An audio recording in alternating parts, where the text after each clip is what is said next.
Welcome to the Sharkpreneur podcast with Kevin Harrington and Seth Green. Kevin Harrington is the inventor of the infomercial, one of the original sharks from the hit TV show Shark Tank, and has generated over $5 billion in TV and digital direct response sales. Seth Green is the world's first trusted authority on cutting-edge direct response marketing, a best-selling author, and the only 3-time Marketer of the Year nominee. On the podcast, Kevin and Seth interview Sharkpreneurs who share straight talk on what it takes to explode your business. Why do so many businesses struggle while others seem to explode overnight? Do you wish you had the secret to this type of exponential growth? Now, I've scaled more than 20 businesses to over $100 million, and it's not just luck. In my new book with Mark Tim, Mentor to Millions, you'll learn the repeatable framework I use in all my business ventures for massive success. Order at kevinmentor.com and get over $1,000 in bonuses. Head to kevinmentor.com. Welcome to the Sharkpreneur podcast. And today I have an amazing guest. Many of you are familiar with Dave Asprey. Dave has done some unbelievable things over the years, founder of Bulletproof Company. And of course, that would be Bulletproof Coffee and Bulletproof collagen bars. I've been a fan of these. In fact, I 3-4 days a week, at least, Dave, I'm having some of the Bulletproof product. But so thanks for being with us here today. But, you know, I'm so impressed with 3 times New York Times best-selling author, because I've written a few books. I got to the Wall Street Journal #2 there, but best time New York Times is impressive. And so you have a new book that we're going to be talking about today, Fast This Way. I'm excited to hear some of the stories about how that came about. But of course, your background, you're an entrepreneur, you're an investor, a media person. You know, Bulletproof Radio is your podcast that is in the top 100. You've been on all the big outlets from Dr. Oz to Joe Rogan, CNN, Fox, and hundreds more. But one of the really cool things I love about you, Dave, is the biohacking. You're called the father of biohacking, and you've spent a lot of money and over the years with doctors and scientists and mystics to unlock new levels of happiness and performance. So we're going to be talking about all of that today. Also, your other ventures, Upgrade Labs, True Dark, 40 Years of Zen. So I just want to welcome you today to the Sharkpreneur podcast. Thanks for being here. Kevin, thanks for having me on. I love it when we get a chance to talk. You're always like super full of energy and vim and vigor, whatever the right words are, but you're always just on fire. And I love that about you. Well, thank you. And it was nice being on your podcast. I know that Bulletproof Radio has great exposure, and we got a lot of great things happen from being on Beautiful. The podcast. So thanks for being here today. And so we're going to talk a little bit about your new book. But before we get into that, can I just get sort of the 2-minute overview of where it all started? Where did Dave Asprey come from? In my early 20s, I'd hit 300 pounds. And I had all the diseases of aging before I was 30. I had arthritis starting when I was 14 in my knees and other joints. Pre-diabetic, high risk of stroke and heart attack, and major cognitive dysfunction. And I managed to kind of work my way through all that. I worked out an hour and a half a day, 6 days a week for 18 months, went on a low-fat, low-calorie diet. And when I was done, I could max out all the machines at the gym except for 2. And I still had a 46-inch waist, and I still weighed 300 pounds, and I was still a fat ass. Wow. And I concluded, rightfully so, that it was clearly because there was too much lettuce in my salad, given that there was no more chicken and no more dressing, right? So I got tired of being tired. Mm-hmm. And along the way, my career had progressed. I was in Silicon Valley. I was a co-founder of a part of the company that held Google's first servers when it was 2 guys and 2 computers. I made $6 million when I was 26. So I'm like, all right, I'm teaching engineers how to build the internet. Like before cloud computing had a name. Even the very first product ever sold over the internet was a caffeine t-shirt sold out of my dorm room. It'd be, the very first thing where you could order without a catalog and all that kind of stuff. So I'm like, I was there, but I had the accelerator all the way to the floor all the time. And I was slowing down and getting a sense of panic. I said, all right, if I can hack the internet, I can actually hack myself. I'm going to start measuring what works. And I realized I believed a lot of BS. That this idea that I could just eat less calories and exercise more and sustainably lose weight, all it does is create suffering, tiredness, autoimmune dysfunction, and stress. And when you want to show up cognitively, it's different than wanting to have abs. Turns out if you do it right, abs are a side effect of showing up cognitively. So I tried all the different diets. I was a devout raw vegan until it made me really sick, like it does for most people. And I ended up finally saying, all right, I've had a really good career in Silicon Valley, made a difference in tech, but what's driving me is how do I make my brain work all the time? And I started a blog called the Bulletproof Executive. I figured 5 people are going to read this. It's going to make them not go through what I went through. And that's going to be my win. I already have stock options. I'm already a VP at a big publicly traded company. Like my career is solid. I have 2 young kids, but it turns out more than 5 people cared about this. And it took off in Silicon Valley, then in Wall Street, then in Hollywood, the recording industry, professional athletes. And pretty soon Bulletproof became a thing.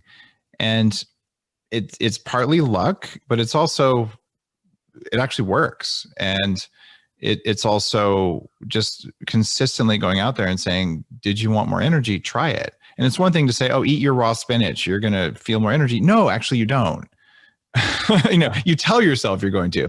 So removing self-deception from my life was a major part of this. And what came out of this was I went to my VC friends where I'd actually worked as an entrepreneur in residence at Trinity Ventures. And I said, guys, you'll never invest in Bulletproof. I'm in 5 product categories. Startups should only do 1 product category. But personally, you should loan me 50 grand on a convertible note because I'm going to make some money here. And they came back and said, this is a venture thing. Content-driven e-commerce matters. Here's $9 million.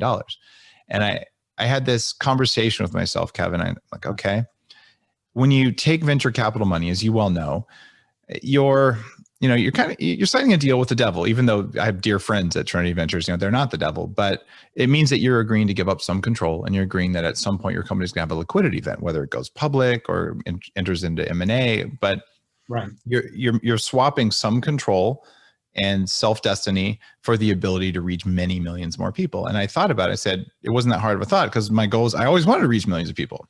And my holy grail was a kind of a stupid one. It was, I want to be able to go to 7-Eleven and find something that I'd want to eat or drink besides water. And I'm really proud to say just this year, actually last year, 2020, 7-Eleven trialed Bulletproof in 200 stores. And the first time they did a health brand, we were the first health brand. They said, okay, you did it. They're rolling us out to 1,000 locations. So you actually can go into some 7-Elevens today and get a Bulletproof collagen bar, get a canned Bulletproof coffee with the MCT, all the good stuff. Yeah.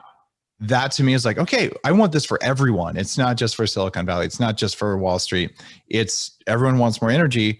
The thing that drives me, the reason I'm here, when we are well fed, we have enough energy to manage our emotional responses. I know we are hardwired to be nice to each other and to support our communities, but not when we're tired, hungry, and stressed. So if we can just fix the hunger thing, then magically the world becomes a better place.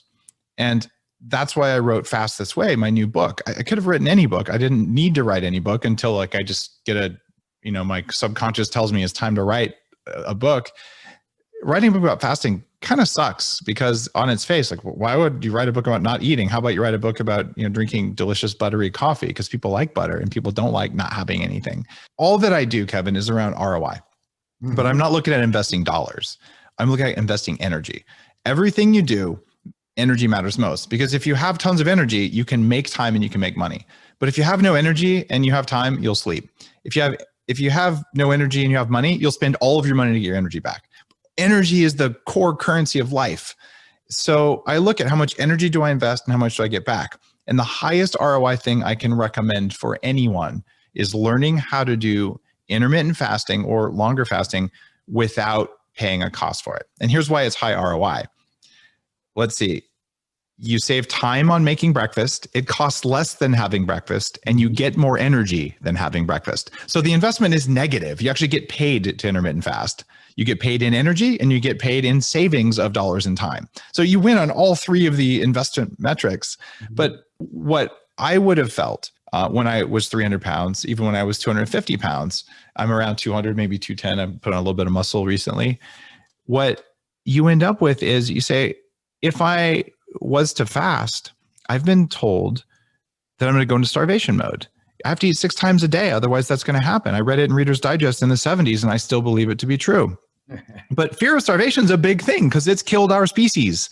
Many, many millions of people have died from famine over the course of human history. In fact, all life on the planet has died from lack of resources. So we worry, not in our minds, but in our tissues about food.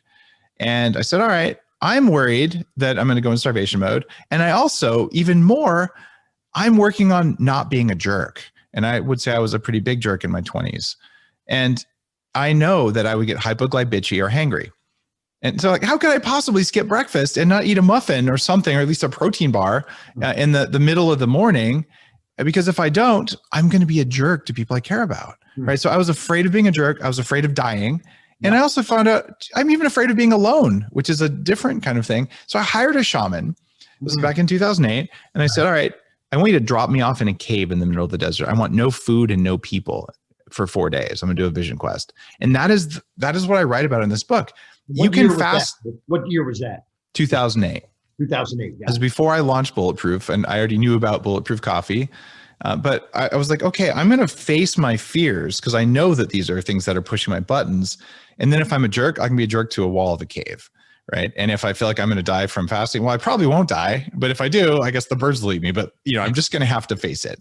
Right. And I wrote about that in the book because what comes out of all this work is there is such a thing as a spiritual fast. All religious traditions do this. And you can fast and say, I'm going to go deep and I'm going to feel my pain. I'm going to rest and relax and reset. It's fantastic. However, I don't know about you, Kevin, you kind of have a life and you have work to do. And what if you wanted to do a working fast and not ever be distracted? Can you get more out of that than what you do today? And if so, that's one thing you do. And then going deep and doing personal development is another thing you do.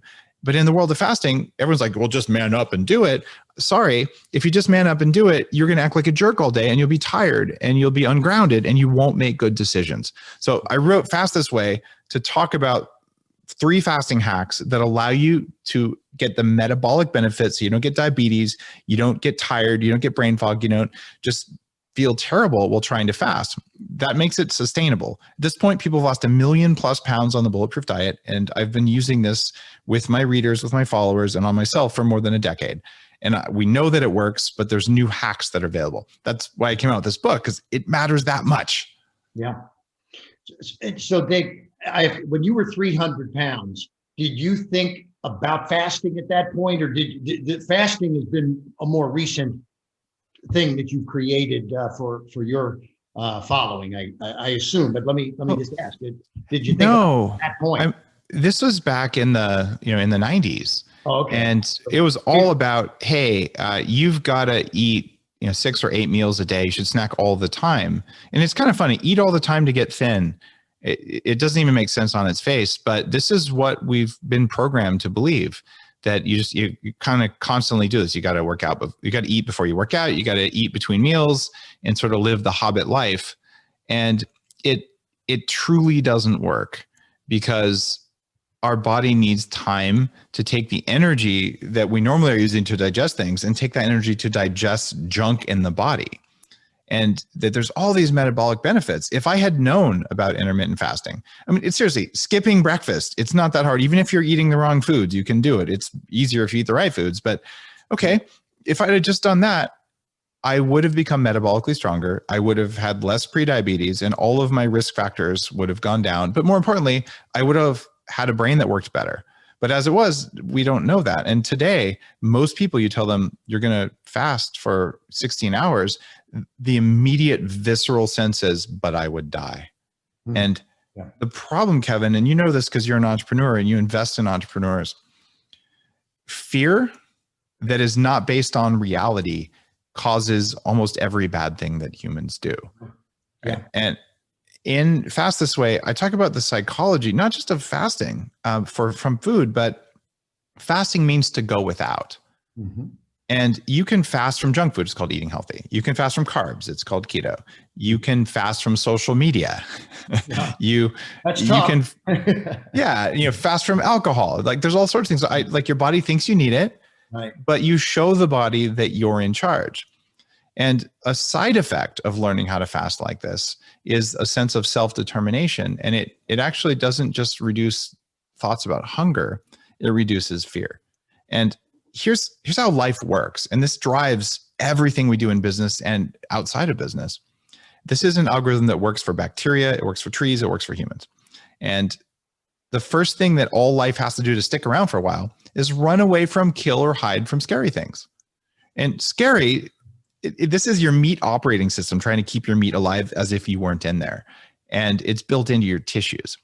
So you put 10 times more energy into those things. Now run away from, kill, or hide, you're in a board meeting with investors and someone says something that pushes a fear button for you, even if it's not one that you're conscious of. And you're like, okay, I can hide, right? I'm not going to show up. I'm going to sort of put my head down, or I'm going to deflect, right? I can run away from, I'll procrastinate, I just won't do it, or I'll kill, I'll yell, and I'll tell them to go F themselves and I'll blow stuff up. Okay. Those are all tissue responses that you don't choose, but the emotion comes through and then you justify the emotion with story. It's because that board member is a jerk, or, because that employee did the wrong thing. And, but really it's because you felt something because someone pushed a fear button for you. Yeah. So, I remember, I'm going to go back, I think 7 years ago, I'm at a Genius Network event. There, a couple of your guys were there passing out coffee samples. The very first Bulletproof product I had was the coffee. Nice. Now, I got to tell you, I was blown away. I'm watching them put butter into the coffee and I'm thinking, how can this be good for you? Right. So that was my first reaction, but explain how you even came up with this development and why it works. Well, after I tried all the diet stuff that's supposed to work, that mostly doesn't, some work better than others, I troubleshot them. I said, I'm going to try the stuff that's not supposed to work. So I'm going to go learn meditation from the masters in Tibet. I'm going to do ayahuasca in South America. Before ayahuasca was cool, I actually went down there and they're like, Dave, you're white. Ayahuasca is for local people. You'll throw up. You won't like it. You shouldn't do this. And now you go down there and they're like at the airport trying to, get you to go on an ayahuasca, trip out tour. So it was, I kind of went on a spiritual quest around the world to learn from the masters. In Tibet, I went to Mount Kailash, which is the holiest mountain in the world. It's kind of the Mount Olympus of the East, where the gods are said to live. Yeah. It takes 5 days to drive there on dirt roads. And you walk 26 miles at 18,000 feet elevation. And when I was there, it was 10 degrees below zero. So a little bit inhospitable. And I'm feeling like garbage because that's how you're supposed to feel when there's no air and no heat and no food, and any warmth comes from burning yak dung. Like very rustic. And this little Tibetan lady gives me a bowl of yak butter tea, which is yak butter blended into tea. And it's a traditional Tibetan food. And I'm like, oh, okay, I'm hungry and there's nothing else to eat. I drank the stuff and I felt amazing, like better than I'd felt in a long time. I'd been healing from chronic fatigue syndrome and all this biological stuff that was going on. I'm like, how can I feel so good? And I came back to Silicon Valley after that and I tested all this, butter and tea, and it tasted gross. It didn't work. So I'm like, maybe it's the tea. So I spent $1,000 on expensive Chinese teas and it's not the variable that matters. So then I tried 25 butters. I'm like, wait a minute. If I use grass-fed butter, it works. And if I use soy and corn industrial butter, it doesn't work. Huh. And then I tested coffee instead of tea. And I'd given up coffee for 5 years because it made me jittery and cranky, made me want to punch people. But not all coffee was causing that effect, only some. So I'm like, wait, it's the coffee. So I delved into this and I came up with a new way of fermenting coffee that doesn't have toxins. And we do lab testing on the Bulletproof coffee beans. So you can drink it with a smooth feeling instead of jitter and anger and hunger and sugar cravings. So I blended all this together, added MCT oil from some anti-aging research. And after about 1,000 iterations and testing on all my friends who are going, you're doing what in my conference room? Like, Dave, what's wrong with you? I had something that tasted really good, but more importantly, it gave you the energy that spiritual traditions are expecting after 2 to 3 days of fasting. Like, oh, the curtains open. You felt it that first time you tried Bulletproof coffee because that ingredient set, I gave you the energy of someone who's been fasting for 2 days that morning. And you're like, this is way better than an Egg McMuffin. Like you win every time. I've been a fan ever since. Absolutely. Great. Thank you. Great job. So now, we're going to talk a little bit about fasting because your book is focused there. There are a lot of myths. A lot of people think fasting is suffering, right? And It's not, right? Other people think it's dangerous. So let's talk about some of these myths and why do people think these things and what is the real truth about fasting? The reality is that for you to starve to death, most people have between 2 and 3 months of not eating anything at all before they starve to death. So starving to death is possible. It's a real threat. If you skip breakfast and go 16 hours without food, I'm pretty sure that you're going to be okay. You're not going to die. Okay. Yeah. But it feels like we're going to die because I mentioned that fear thing. It's 10 times more attention. Well, the second thing we pay attention to, we put 5 times more emphasis on food than it merits in today's world because our cells are afraid we'll be hungry. In fact, one of the studies in Fast This Way that I talk about, 15% of the average person's thoughts are about what's for lunch, what's for dinner, what's for my next meal. Now, if you fast properly, you stop having any feelings or thoughts about hunger because you actually flipped a switch. And now you get 15% of your mental energy back to think about stuff. Oh, and now that your gut isn't using energy to break down food, you get all that energy added on top of what you had. And then all of a sudden, and some of the things you eat also reduce energy because you're eating some toxins, whether they're man-made or nature-made. You're not doing that either. And all of a sudden, like, man, I'm lit up. And the side effect of that is you tell the cells, you're going to have to be able to be self-sufficient. And the cells that are weak, they actually will clean themselves up. They'll either kill the cell and make a new fresh one, or they'll just repair the cell itself until you now have a high functioning body. And that means when you are eating, you have less cravings. So you turn off the voice about hunger, you turn off the voice about fear. And then what you end up with is, wow, like I can show up for anything that I want to do in my life better than I did before. And it's just non-obvious, but it feels like, because everyone knows starving to death is a clear thing. How many times have you said, okay, I'm starving? We actually tell ourselves that almost every day. It's time for lunch. I'm hungry. No, you have a craving. But if you didn't eat for 5 days, you wouldn't be starving. You'd just be really hungry. Right. And that's okay too. Right. And so you talk in your book about a lot of things and how to use biohacking, for example, to increase your energy and get better sleep and reduce inflammation. How did you come about figuring these things out as you were developing your business model? Well, I've been looking for years at the things that provide that higher return on our health. So I've run an anti-aging nonprofit group for about 15 years, where I'd have people come in and speak about stuff that just most people didn't know about. I was using lasers and infrared lights on my brain through my skull 20 years ago, and with profound improvements. And people are like, that can't work, therefore it doesn't. And so what biohacking, when I created this field, the idea behind biohacking is I wanted to bring anti-aging researchers and bodybuilders and neuroscientists and astronauts and Navy SEALs and entrepreneurs and people who are functioning at the highest levels of human performance as they define it. I wanted to bring us all together to talk about what makes you the smartest person on earth, what makes you the fastest person on earth, what makes you the longest lived person on earth, what makes you whatever you want your biology to be, so that we can have an open conversation about the tools that work best. And this is about creating a better future.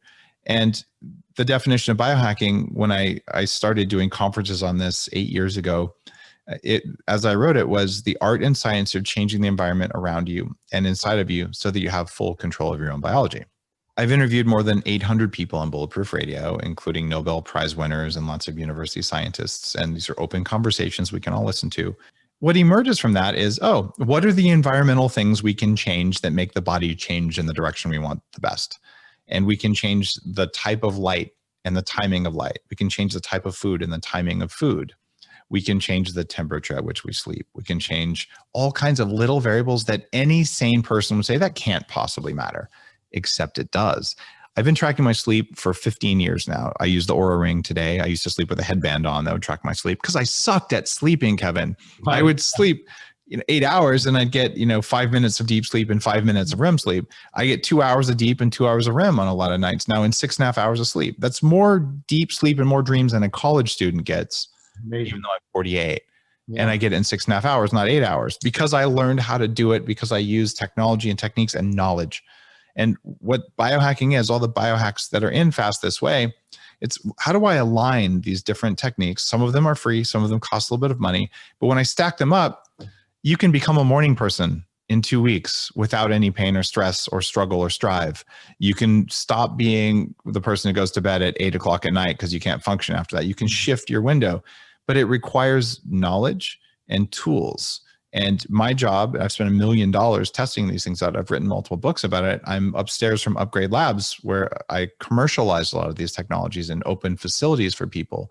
And it just comes down to, you can recover faster than Mother Nature wants. You put on muscle or improve your cardiac performance way faster than running from tigers and picking up rocks, which is what all of us have done through all of human history. Not anymore. Like, we have magnets and lasers and all kinds of cool stuff. Nice.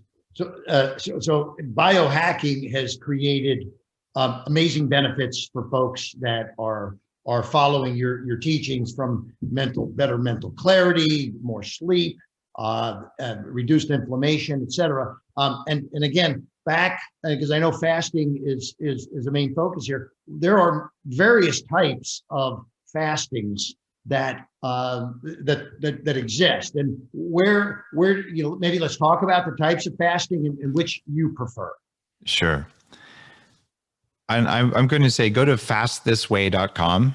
And if you do that, send in your receipt for the book, and I will teach all of this over a 2-week course with 3 live Q&As and a daily practice with 10,000 plus other people doing this in a private group. So you can really get a lot of support. So this is a short answer to a question that might take a little bit of teaching beyond what we're going to do in this episode. Fastthisway.com is the URL for it. Fastthisway.com. Okay. So here's the short answer to that. Anytime you go at least 12 hours without food, there's some benefit. You hit a lot of benefits at 16 hours or 18 hours. And you can go for 24 hours, you eat 1 meal a day. There isn't a right answer, because if you have a lot of weight to lose, there's a chapter in the book that says, okay, you might actually start out on a different thing. If you're a woman, you run the risk, before a man does, of over fasting. We're saying, oh, fasting makes me feel good, I'll do it all the time. And oh, what do you know? No, I can't sleep anymore. My hormones are off and my hair is thinning. Right. Yeah. So this can happen. So it isn't that everyone do exactly what I do, but what works for just about everyone is you start out with an intermittent fast of at least 12 hours, ideally 16 or 18 hours without eating in a day. I'll explain how to do that in a minute. And you do that 3 to 5 days a week, but you don't do it every day, especially when you first get going, because fasting is a stressor. It's a stressor that makes you stronger. But we all know, if you go to the gym and you lift heavy stuff every single day, you're just going to get injured and you won't build muscle because you never get to recover. So you got to teach the body to get into this. And there's some hacks in the book that let you do it without the pain that normally people have when they start doing it. So here's how it really works. One of the neat things you can do, eat a little bit earlier. If you eat at or before 6 o'clock and you have at least 3 hours without food before you go to bed, you'll get a higher return on your sleep that night. And if you think about it, okay, be done eating by 6. You're going to have 4 hours before you go to bed. And if you sleep for 8 hours, you just did a 12-hour fast when you wake up. And if you can just wait 4 more hours, which is kind of an early lunch, you've done 16 hours of fasting. But you really just felt like, oh, I went to bed and I woke up and I only really had to skip food for 4 hours. I could do that. So how could 16 hours feel like 4 hours? Well, that's pretty easy. But since it's inconvenient to have lunch at 10 or 11, like, I'll just wait till lunch. There you go. You did 15 or 16 hours. It's not as bad as you think. But most people, when they start out, like, I'm going to wake up with cravings at 10 o'clock when someone brings in the donuts. I'm not going to be able to say no. And I've had that conversation in my head. Someone puts the donuts there and I'm like, I am working on losing my 300 pounds. I am motivated. I'm not going to do it. And I'd win most of the time. Other times, I'll just have half after the donut's been screaming at me for a half hour to eat it. I'm like, it'll shut up if I eat half. And then you eat half. You're like, well, I already ate some. I'll eat the other half. And like, why did I fail? Why am I such a bad person? Well, you're not. This is your biology doing what it's designed to do. So how do I turn off that food incessant craving thing? And there's 3 hacks that allow you to do that 16 or 18 hours without eating. One of them is have black coffee in the morning. It'll work better with the bulletproof beans that are tested for mold and all that, but you don't have to do that. And if you have black coffee, the amount of caffeine in 2 small cups of coffee doubles the production of ketones, these fat burning molecules that happen when you fast or if you're on a keto diet. And when ketones go up, a hunger hormone called ghrelin drops, and a satiety or a fullness hormone called CCK, which is, I think, made by Calvin Klein. It's called cholecystokinin, but that goes up. So all of a sudden you're like, oh, I stopped thinking about food. I'm full. That cup of black coffee is something most fasters do. Right. But some people are convinced because mice in a cage only had water that you should only have water when you're fasting. That is a really rough way. You can increase suffering and get results, or you can not increase suffering and increase focus and get results. During the week, you're intermittent fasting for your brain and metabolism. You're not focused. You're not focusing on, oh, I'm going to suffer. I'm just going to push through the hunger. You're going to push through making $1 million that day instead of pushing through your hunger, because you only have so much pushing in your body, right? So you can fast without giving all your energy to the fast. It should be giving it back. Got it. Beautiful. Hey, so, I mean, your Bulletproof Radio, it's a top 100 podcast. You touch millions and millions of people. Yeah. And I know you've had your own transformation. I'll call it a magical transformation from 300 pounds to today, and all the amazing things you've done. But without sharing any specific names, can you talk about a few people that you've helped change their lives, both physically and mentally across the board? There are some who are really public about it, like Nick Foles. Sure. Yeah. Super Bowl MVP. I got to be friends with Nick. He's been on my show. And when he wrote his book, I've been an Eagles fan. I don't know if he's still with the Eagles, but I know he's good quarterback. He's definitely a good quarterback and a good, humble human being. I mean, just a great guy. It's just not all about him. It never has been. But in his book about the Super Bowl, he mentions Bulletproof Coffee 6 times. And on the show, he says, here's all the Bulletproof supplements and stuff that I took before I went on the field. Here's why I make Bulletproof Coffee for my teammates. This was not a paid endorsement, Kevin. This was him just genuinely saying it made a difference in my performance. And as an entrepreneur, as a creative kind of guy, like the fact that someone who's achieving greatness uses something that I created as a small part of it, but enough that it's noteworthy for them, it feels good, right? I mean, it's humbling. Like, wow. But so that touches you on a certain level, but the thing that sticks with me the most was a family from Texas. And I went to speak at an event down there, kind of in the early days of Bulletproof. And they brought me this care package. It had a couple of frozen grass-fed steaks from their favorite place. And it had a card with 2 photos in it. And it was signed by his entire family. It's a family of 5. And the 2 photos didn't look the same. And on the back of it, it said, Dave, this is us 4 months ago. And this is us now. And the thing that really got to me is their 16-year-old daughter. She looked like I did when I was 16. She was inflamed. She was puffy, kind of big red face and, potato shaped, to be perfectly honest. And then you look at the next photo from 4 months of being Bulletproof, and she's just a normal teenage kid, normal weight, normal health. Her skin cleared up. She was vibrant, and the whole family had gone through this transformation of stopping being puffy and starting just to feel amazing. And so anytime a teenager is willing to write a thank you card, you're like, okay, I must have done something good. But it was just the whole family saying our whole lives are changed forever.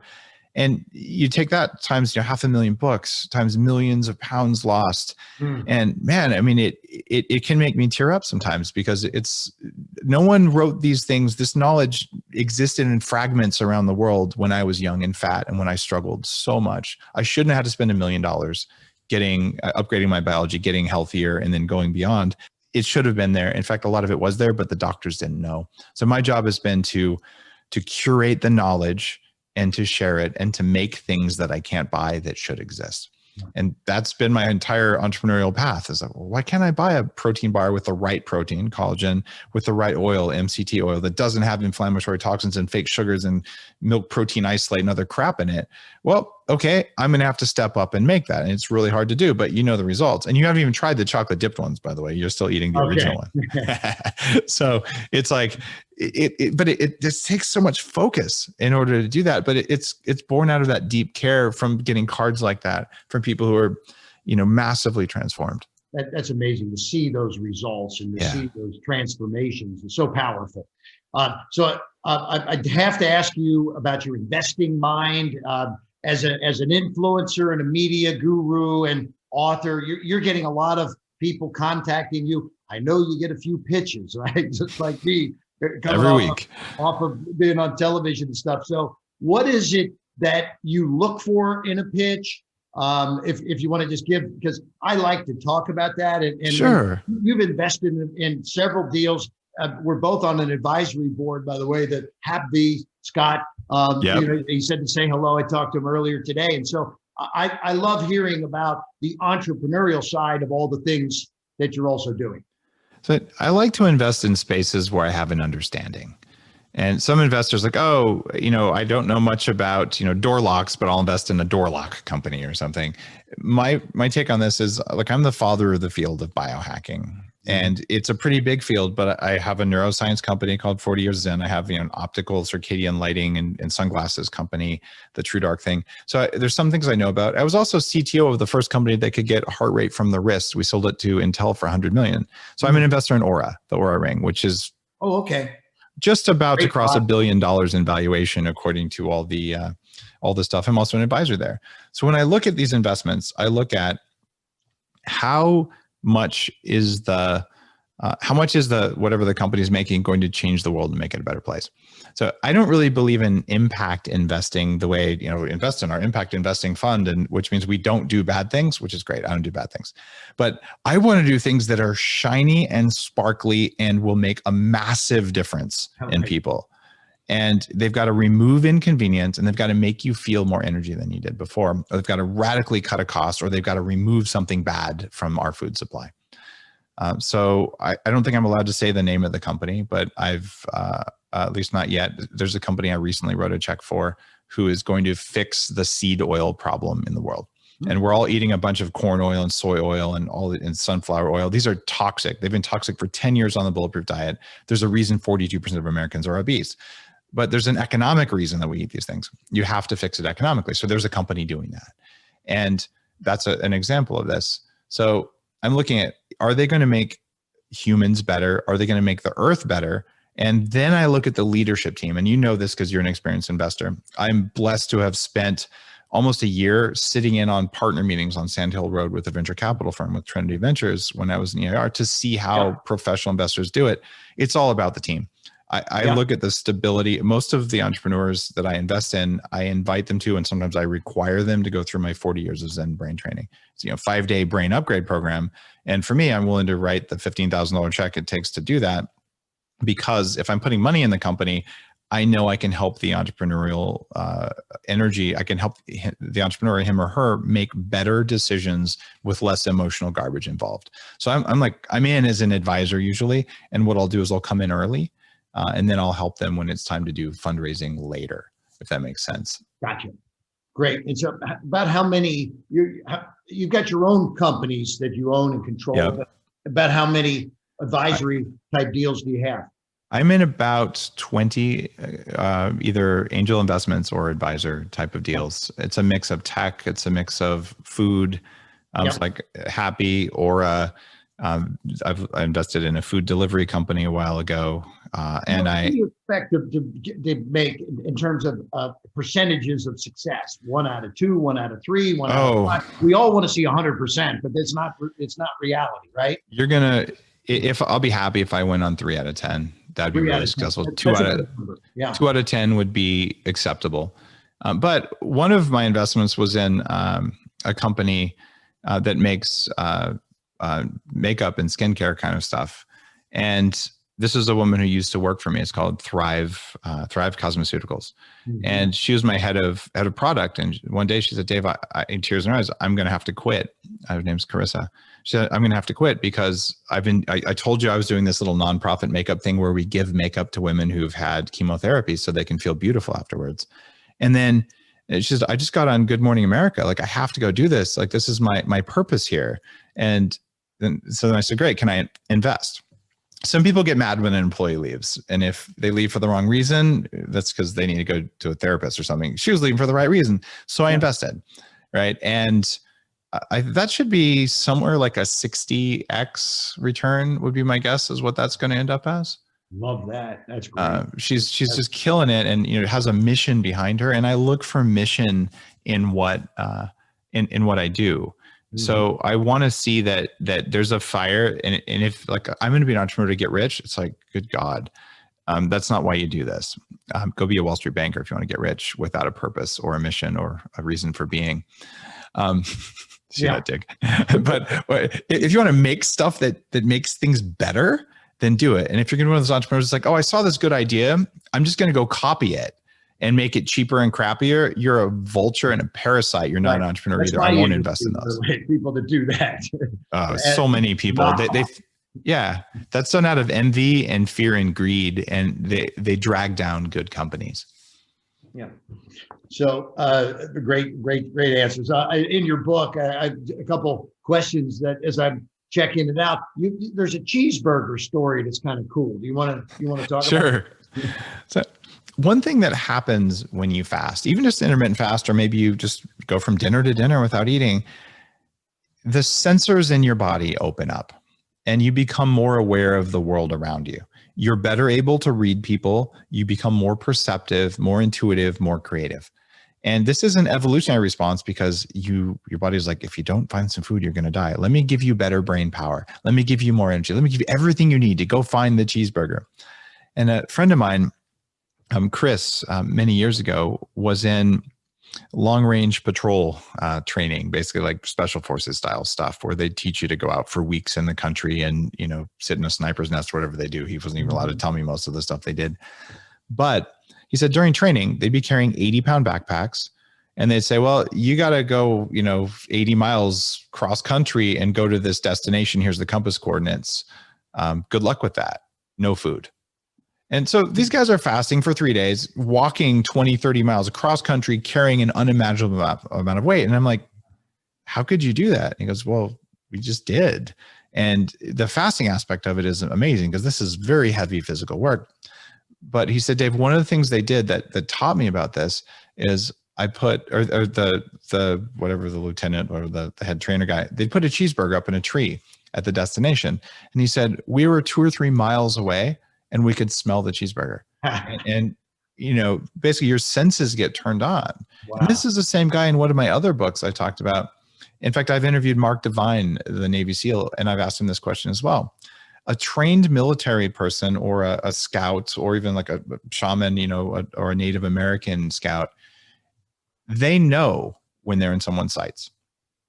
They can't exactly tell you how, but they're like, oh yeah, my skin tingles, the hairs stand up and I know and I duck, right? Or I dodge, right? And it is teachable, it is trainable, and it's an altered state of high performance. Nice. A really good entrepreneur, when that idea is in front of you, you feel it in your bones and you know it. Right. And the very best investors out there, they know it. Yeah. And then they look at the numbers. And if they match, they invest. And if they know it and look at the numbers, they don't make sense, they might invest. But if the numbers make sense, but they don't know it, they don't invest. And so fasting opens up your ability to be more perceptive of the world around you in a very interesting way. And it's taking advantage of our biological hardcore wiring that says, you know what? If there isn't food in the stomach right now, you better be the most creative, amazing, fastest, strongest, smartest human there is to make sure you're the one who gets the cheeseburger. Love it. That's a great story. 2 miles away, they could smell that cheeseburger. Yeah. Were they fighting for it when they got there? Or? They probably shared it. I mean, when you do shared suffering in a community, and that's something else, Kevin, that's worth talking about. We talked about fear is 10 times more attention. Food gets 5 times more attention. There's another F word, fertility, that gets a lot more attention than you might expect. In fact, everything you've ever done that you're ashamed of came from your cells, basically trying to not get eaten, trying to eat, and trying to reproduce. Everything anyone's ever done was like that. They're like, oh, why did I do that? That's why. That the person you dated, you shouldn't have dated. That was why. So this is running in all of us, and it screws up entrepreneurs all the time. Right. But the fourth F word that's wired into everyone is friend. And we are hardwired in our cells to form communities and support each other. And that's why bacteria make yogurt and kombucha, trees make a forest, deer make a herd, and humans make tribes. And we support each other. We take care of our older people. We take care of our children. We help, we specialize. You're the baker, you're the metalsmith, whatever. We do that, and we automatically do it without having to think, because that's what makes us survive the best. But also it's what makes us happy. And it's when entrepreneurs get in line with that, they stop letting fear rule their decision-making. They stop letting food rule their thoughts during the day. They probably, if you follow Napoleon Hill and some of the stuff I've written about that, they even stop letting their sex drive make them do things that aren't good. They actually harness that sexual energy. Men and women do this, and they use it to turn into being a creative force in the world. And they do that so they can serve others better. And when you line all that stuff up, being an entrepreneur is easy and fun. You're in a flow state and things happen the way they're supposed to happen. And when you're fearful, hungry, feeling unloved, you don't have enough energy left to serve people with that final friend F word. And you end up acting like a greedy jerk, stealing stuff from other people, and you will fall. And you'll hate your life all the time, even before you fall. That was kind of how I started the first 25 years of, figuring this stuff out. You can't chase things, right? You have to, you can't run away from failure and fear, which is a big power for young entrepreneurs, especially. Usually what you want to do instead is find your mission and your target and go for that. And it's weird that learning to skip breakfast and do a fast can help with that. But the science is pretty reasonable on that. It's just getting out of your own way. I love it. Fantastic. I've got a couple more questions before we wrap up here. We're back to fasting. Or what would you say if folks that are out there, if they buy your book, they show the receipt, and they're going to actually get this coaching that you're going to get, right? So there are a couple action steps they can take right now. There are action steps. And again, here's the new book. I just show it for those that are out there watching. I want to hear the answer though. All you've got to do, order the book and post your receipt at fastthisway.com. And when you do that, I'm going to teach you the book for 2 weeks. I was a teacher at the University of California for 5 years. I have never taught one of my books. And if I did, I'd charge you a lot for the program. I'm doing this as a gift. I want everyone to learn how to skip breakfast and maybe even lunch without acting like a jerk, because the reduction in pain, suffering, medical bills is going to be huge. And because when you learn to do this, it's going to make you a nicer person.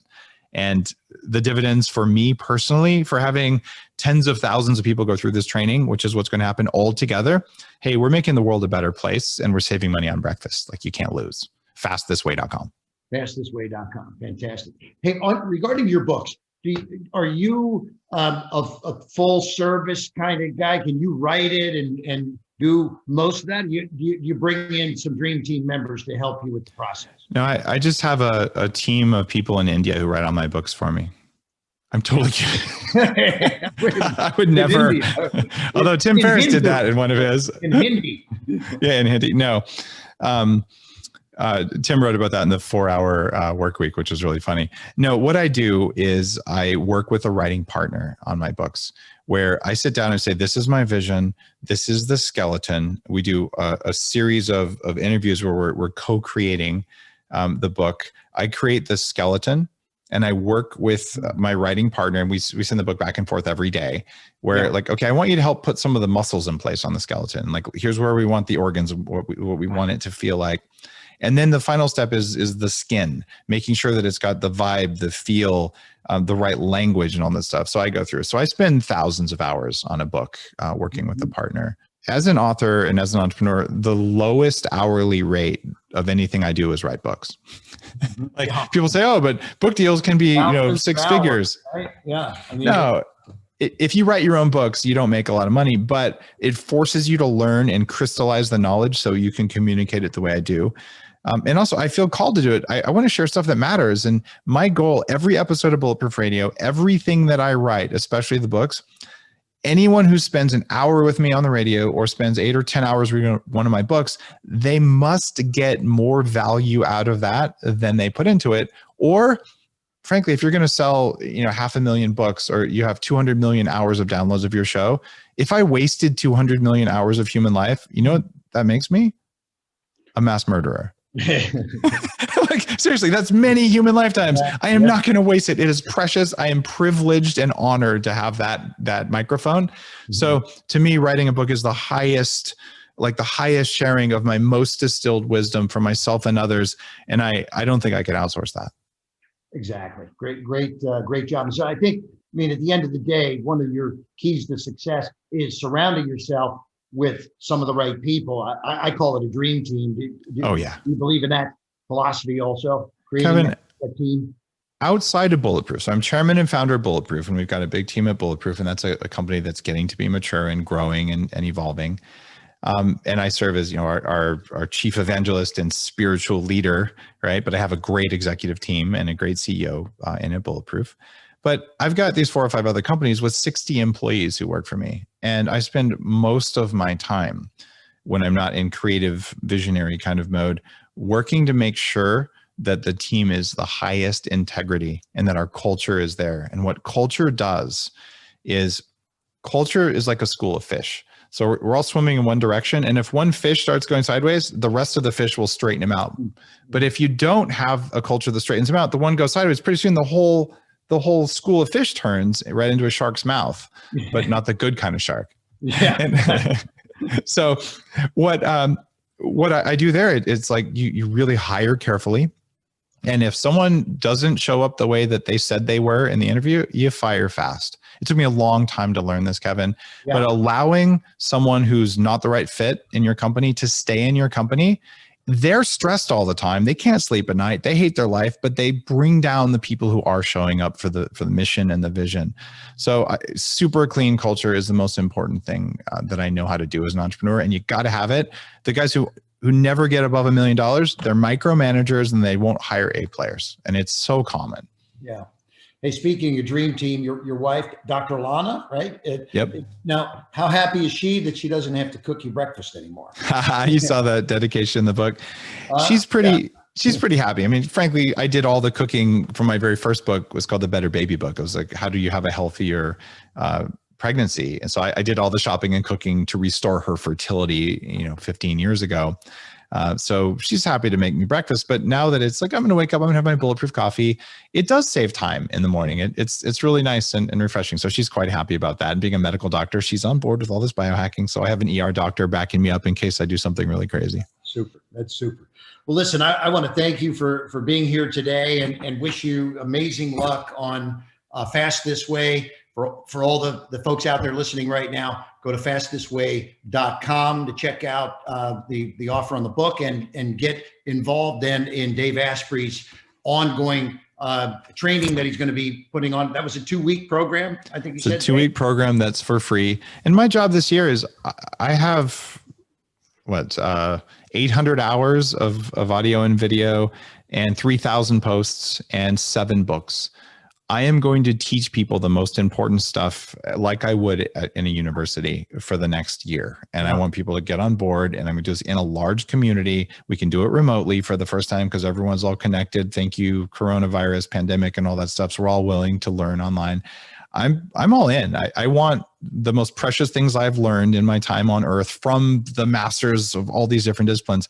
It's structured, it's ready. I've been working for years on this, and I'm sharing it personally, including sessions like this, but with a live Q&A. Most people who write books don't do that. This is why I'm here. So I'm happy to do it. Beautiful. Fantastic. Well, thank you, Dave. You're an entrepreneur, a media guru, you're an investor, New York Times best-selling author, and father of biohacking. Thanks for being on Sharkpreneur today, and good luck with the launch of your book. Take care. Thank you, Kevin.